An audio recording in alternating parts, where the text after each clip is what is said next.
Di awal episode memperlihatkan Wiganda yang baru saja terbangun karena alarm yang berbunyi. Lalu ayahnya menelpon dan menanyakan apakah Ruth sudah membicarakan perceraian pada Wiganda. Wiganda mengiyakannya.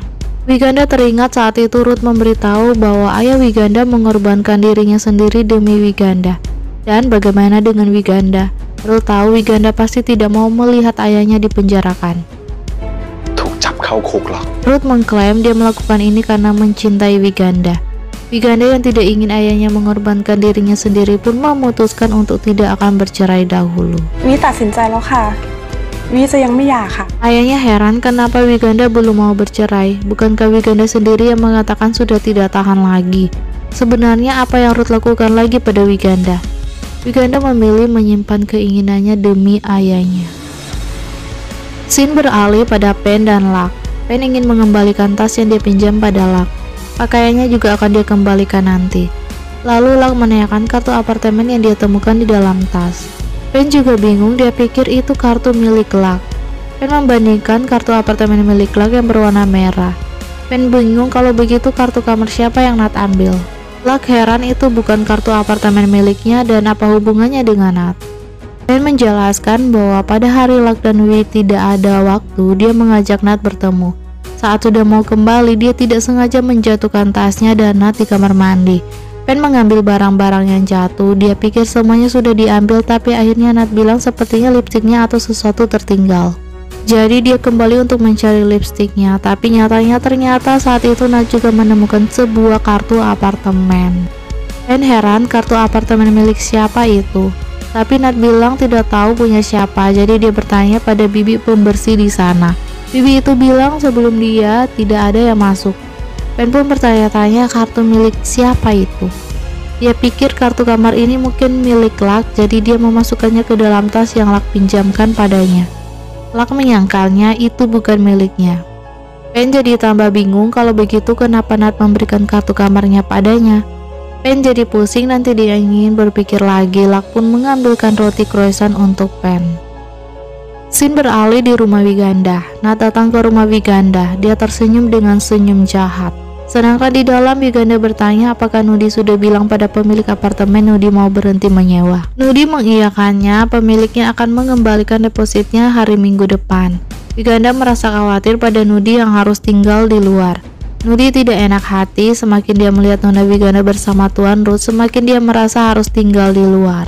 Wiganda menyuruh Nudi untuk tidak buru-buru. Ruth sedang menemani para murid di perkemahan. Selain itu, Ruth juga harus membantu mengatasi proyek pasca sarjana. Jadi Ruth tidak akan kembali secepat itu. Lalu Nat masuk dan bertanya apakah Wiganda belum pergi kerja. Wiganda menjawab tentu saja dia akan pergi bekerja. Lalu untuk apa Nat datang? Nat beralasan kemarin saat dia menelpon Wiganda, suara Wiganda terdengar tidak nyaman. Dia pikir Wiganda akan cuti dan istirahat. Dia hanya mau menjenguk Wiganda. Wiganda hanya sedikit sakit, tidak akan mengambil cuti. Dia tidak ingin menunda pekerjaan. Nat dengan sinis mengatakan Wiganda adalah profesor, mungkin berbeda dengan orang biasa. Wiganda hanya tidak enak badan, tidak ada hubungannya dengan profesor atau bukan. Kalau begitu gejalanya harus seperti apa agar Wiganda bisa cuti? Wiganda yang merasa aneh dengan pertanyaan Nat pun menanyakan ada urusan apa Nat kesini. Nat beralasan dia hanya mengkhawatirkan Wiganda. Wiganda memberitahu dia sudah minum obat, sekarang dia harus pergi bekerja. Tapi Nat terus menghalangi Wiganda, dia tahu Wiganda sakit hati. Pen sudah memberitahunya apa yang dilakukan Ruth pada Wiganda. Nat heran, Wiganda yang masih saja bersabar melihat suaminya tidur dengan wanita lain. Jika itu orang lain pasti akan bercerai. Mengapa Wiganda tidak bercerai? Wiganda tahu Nat mengatakan itu seolah-olah ingin Wiganda bercerai.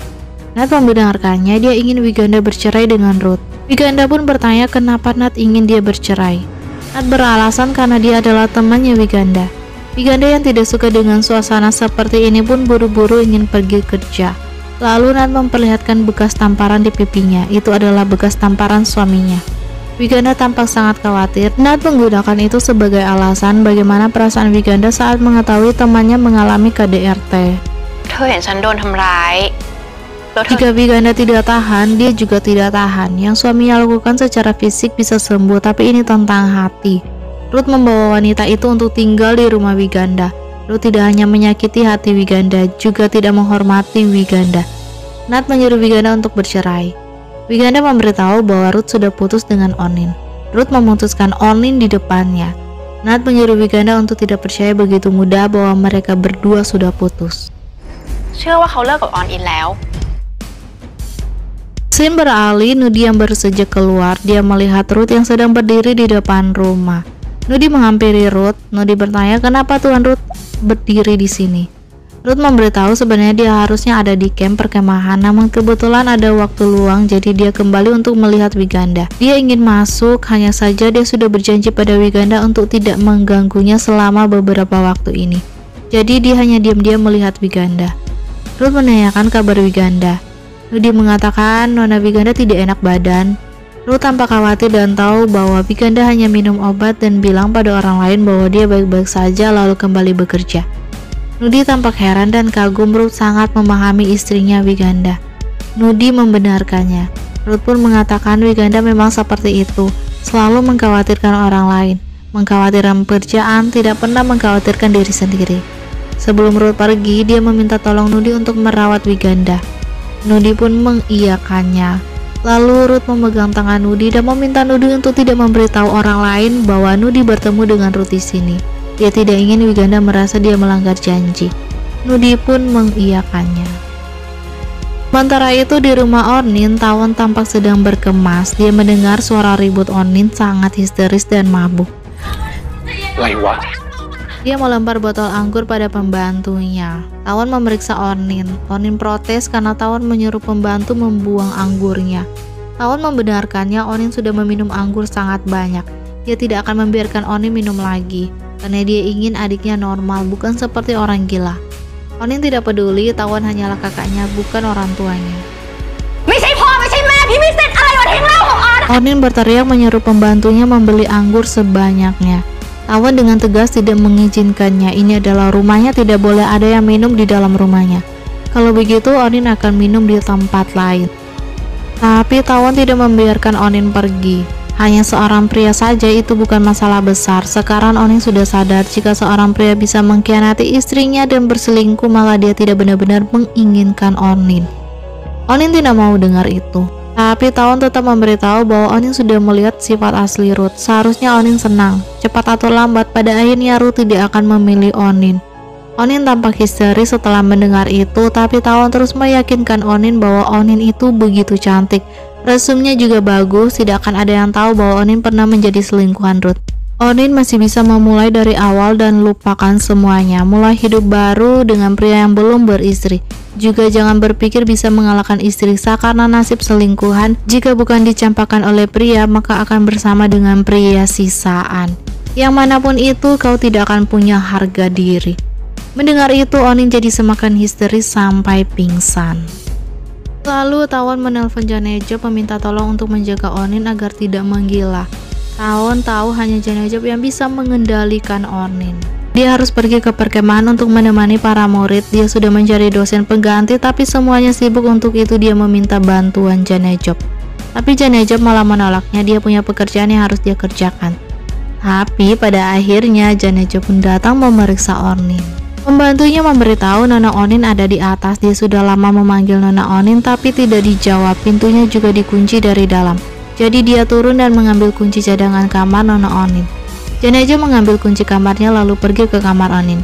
Dia mendapati Onin sedang mengunci diri di dalam kamar mandi sambil meminum anggur. Janejop mencoba berbicara dan memprovokasi Onin. Onin selalu menganggap dirinya sebagai tokoh utama. Sekarang dicampakkan oleh pria dan mengurung diri di dalam toilet.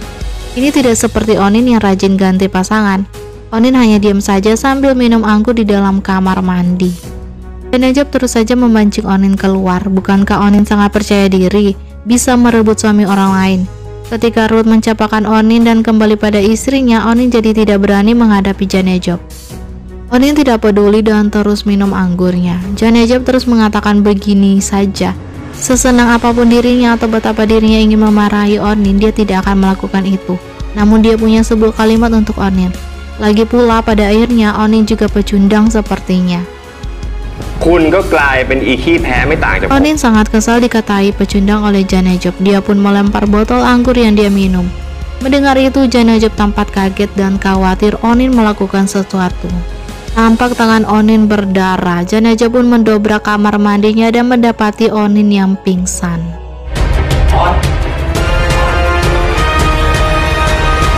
Langsung saja Janajab membawa Onin ke tempat tidur. Dia menutup tubuh Onin yang tanpa busana. Janajab tampak kasihan pada Onin. Sementara itu, Wiganda baru pulang kerja. Wiganda tampak sedang tidak sehat karena bersin-bersin. Nudi mengkhawatirkan Wiganda, besok juga masih ada seminar. Apakah Wiganda masih sanggup? Wiganda protes karena Nudi sudah berkali-kali mengatakan itu pada dirinya. Nudi sangat khawatir karena jawaban Nona Wiganda selalu sama. Lalu bilang tidak apa-apa. Wiganda benar-benar tidak apa-apa. Hari ini dia akan tidur lebih cepat dan besok paginya dia akan baik-baik saja. Lalu Wiganda mendapat telepon dari Janajab. Janajab memberitahu bahwa sekarang dia ada di rumahnya kakaknya Onin. Sejak Dr. Anirudh memutuskan Onin terus mabuk-mabukan. Hari ini dia melihat Onin mabuk dan pingsan di kamar mandi. Dia tidak pernah melihat Onin seperti ini. Wiganda tidak percaya Ruth benar-benar putus dengan Onin. Tampak Nudi sedang menguping pembicaraan Wiganda dan Janajab. Wiganda pun menyadari itu. Tak lama kemudian Onin baru sadar. Dia kaget melihat Janajab yang duduk di kamarnya sambil menatap dia yang baru sadar. Janajab heran hanya dicampakkan oleh pria, apakah sampai seperti ini. Onin tidak peduli dan mengusir Janajab. Tapi Janajab tidak mau pergi. Dia tidak pernah melihat Onin seperti ini. Hanya pernah Onin yang mencampakkan pria, tidak pernah peduli pada apapun. Onin mengatakan yang dia tidak peduli hanya Janajab, yang lainnya dia sangat peduli, terutama ke Ruth. Janajab tertawa. Onin peduli pada Ruth hanya karena ingin mengalahkan Dr. Wiganda. Onin menyangkalnya dia melakukan ini karena dia mencintai Ruth. Jika wanita tidak cukup mencintai seseorang, tidak akan ada yang bodoh sampai mau menjadi selingkuhan orang itu. Mendengar itu, Janajab merasa itu bagus, maka dia akan menjaga Onin dengan baik agar Onin terus tersiksa mencintai pria yang beristri seperti ini. Lalu Janajab mengambil bubur dan menyuruh Onin untuk makan. Tapi Onin malah menuangkan buburnya pada Janajab. Janajab kesal dan memaksa Onin makan bubur yang ada di bajunya. Onin pun menggigit bahunya Janajab. Onin jijik dengan itu, bahkan jika satu Janajab jauh lebih baik, tetapi di matanya Janajab tetaplah pengecut. Bahkan jika dia kalah, jika dia hanya selingkuhan, itu juga lebih baik daripada menjadi istrinya Janajab. Janajab malah tertawa. Dia mengingatkan Onin saat bersekolah di luar negeri. Orang wanita mengikutinya kembali ke kamar, tapi dia mengabaikannya. Lalu dia pura-pura sakit, tidak enak badan, menyeka dirinya sendiri, lalu diam-diam menciumnya. Pria itu adalah pria yang cengeng, kekanak-kanakan, anak manja, dan pria itu juga yang membuat Onin menyerahkan diri secara inisiatif ke kamarnya. Tidak hanya sekali, melainkan berkali-kali. Mendengar itu, Onin kesal dan menampar Janajab. Lalu Janajab pun mencium Onin dengan paksa. Onin terus berontak, tapi lama-kelamaan Onin mulai menikmati ciuman Janajab. Tapi tiba-tiba Janajab berhenti dan mengatakan bukankah Onin jijik padanya? Mengapa Onin terpana melihatnya? Mendengar itu Onin kesal dan ingin menampar Janajab, tapi berhasil dicegah oleh Janajab. Janajab membalas merasa jijik dan melepaskan tangan Onin lalu pergi. Onin kesal dan mengatakan ya mungkin dia kalah, tapi tidak berarti dia akan kalah terus. Meskipun tidak bisa menang, tetapi jangan lupa orang sepertinya tidak akan menderita sendirian. Jika tidak bisa menang, dia akan menghancurkan semuanya. Setelah Onin mengatakan itu, Janajab pergi. Kemudian scene beralih, Janajab yang sedang dalam perjalanan. Dia menelpon Wiganda. Dia bertanya apakah Nona Wiganda sedang dalam perjalanan ke provinsi Nakhon-Nayok. Wiganda membenarkannya, dia ada di seminar di Nakhon-Nayok, tapi mobilnya mogok di tengah jalan. Janajab memberitahu dia sudah memeriksa lokasi ponsel Onin. Onin sedang dalam perjalanan ke provinsi Nakhon-Nayok. Di hotel mana Nona Wiganda ikut seminar. Dia khawatir Onin pergi ke sana untuk membuat masalah. Wiganda memberitahu dia melihat mobil Onin sedang menuju ke arahnya. Tampak Onin melajukan mobilnya ke arah Wiganda dan Janajab pun terbangun di ruang tamu Onin. Oh, ternyata itu hanya mimpi. Lalu pembantu Onin datang memberitahu bahwa kamar Nona Onin kosong. Dia tidak tahu Onin pergi kemana. Langsung saja Janeja memeriksa lokasi Onin lalu dia pergi. Sementara itu Wiganda baru tiba di hotel bersama asistennya Nudi. Sementara Wiganda check-in, Janeja menelpon Wiganda dan bertanya apakah Nona Wiganda ada di Nakayonayok. Wiganda heran dari mana Janeja tahu. Janeja memeriksa lokasi ponsel Onin. Flashback, semalam saat Onin sedang tidur, dia sangat khawatir. Jadi dia menginstal aplikasi pelacak di ponsel Onin. Sekarang dia memeriksa lokasi Onin. Dia khawatir Onin pergi ke hotel Wiganda untuk membuat masalah. Wiganda akan mengirim lokasinya pada Janeja. Tampak di belakang Nudi sedang menguping Wiganda yang sedang menelpon.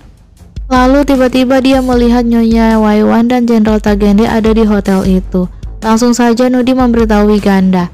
Paman dan bibinya juga datang ke hotel. Nudi tidak ingin bertemu mereka. Wiganda menyuruh Nudi bersembunyi. Setelah dia selesai check-in, dia akan menemui Nudi. Setelah masuk, Nudi bertanya kenapa paman dan bibinya juga datang ke hotel. Wiganda juga tidak tahu. Nudi memberitahu dia tidak ingin bertemu dengan bibi dan pamannya. Begitu melihat pamannya, dia akan langsung ingat hal itu. Bagaimana jika pamannya melihatnya dan mengganggu dia lagi? Dia ingin pindah hotel dan dia ingin tinggal sendiri di tempat lain. Yang penting dia tidak ingin bertemu paman dan bibinya. Sudah terlambat untuk pindah hotel, seminarnya sudah akan dimulai. Wiganda pun menyuruh Nudi untuk tetap di kamar saja, dia akan pergi ke seminar sendiri. Setelah Wiganda selesai rapat, mereka berdua akan pindah hotel bersama. Nudi meminta maaf sudah merepotkan Wiganda.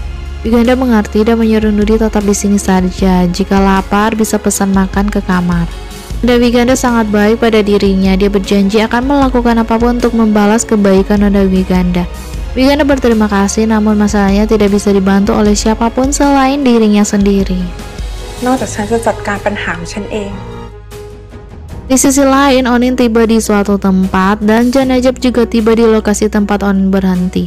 Dia melihat handphone Onin yang ada di dalam mobil. Onin keluar dan melihat Janajab. Flashback, saat Janajab diam-diam memasang pelacak lokasi di ponsel Onin, ternyata Onin saat itu hanya pura-pura tidur dan mengetahui Janajab memasang pelacak lokasi di ponselnya. Langsung saja Janajab menelpon Wiganda ada di mana. Tepat saat itu juga Nyonya Waiwan menyapa Wiganda. Nyonya Waiwan beralasan dia di sini karena temannya mengajaknya beramal di vihara sekitar sini. Jadi dia check-in ke hotel ini. Dia malas bolak-balik ke Bangkok. Lalu dia bertanya bagaimana dengan dokter Wiganda sedang apa di sini. Wiganda datang untuk seminar. Nyonya Waiwan bertanya di mana dokter Anirudh. Biasanya kan di mana ada dokter Anirudh, di situ ada dokter Wiganda. Wiganda memberitahu Ruth tidak ikut. Ruth perlu menjaga para murid di camp sukarelawan. Dan bagaimana dengan Nyonya Waiwan mau pergi kemana? Nyonya Waiwan sedang mencari Jenderal Tagende. Dia tidak tahu Jenderal Tagende kemana, padahal baru saja minum kopi dan mengobrol dengan teman. Tiba-tiba saja dia sudah pergi entah kemana. Mendengar itu, Wiganda tampak mengkhawatirkan Nudi yang sendirian di dalam kamar. Wiganda pun buru-buru pamit pergi, tapi sebelum pergi Nyonya Waiwan menanyakan kabar Nudi. Wiganda mengatakan Nudi baik-baik saja dan Nudi tidak ikut. Lalu Wiganda pergi. Tampak Janajab juga menyusul Wiganda. Janajab mempertanyakan Wiganda akan kemana. Wiganda memberitahu dia akan kembali ke kamar. Dia khawatir karena membiarkan seorang anak tetap di kamar sendirian. Nudi juga tidak mengangkat teleponnya. Dia tidak tahu keadaan Nudi. Apakah Tuan Janajab sudah menemukan Onin? Janajab belum menemukan Onin. Dia rasa Onin sudah tahu dia melacak ponselnya. Lalu Wiganda pun pergi ke kamar untuk memeriksa Nudi, sedangkan Janajab menunggu di Wiganda di luar. Wiganda masuk dan mencari Nudi, tapi tidak ada siapapun di dalam kamar. Wiganda mencoba menelpon Nudi, tapi tidak diangkat. Janajab yang khawatir pun masuk dan menanyakan Nudi. Nudi tidak ada juga, tidak mengangkat teleponnya. Wiganda khawatir Nudi bertemu dengan Tuan Tagende. Saat mereka keluar, tiba-tiba di luar ada Nyonya Waiwan. Tuan Tagende bersama dua temannya. Tampak kedua temannya sedang merekam Wiganda dan Janajab dan bersambung. Kita lanjut ya di part selanjutnya. Bye bye.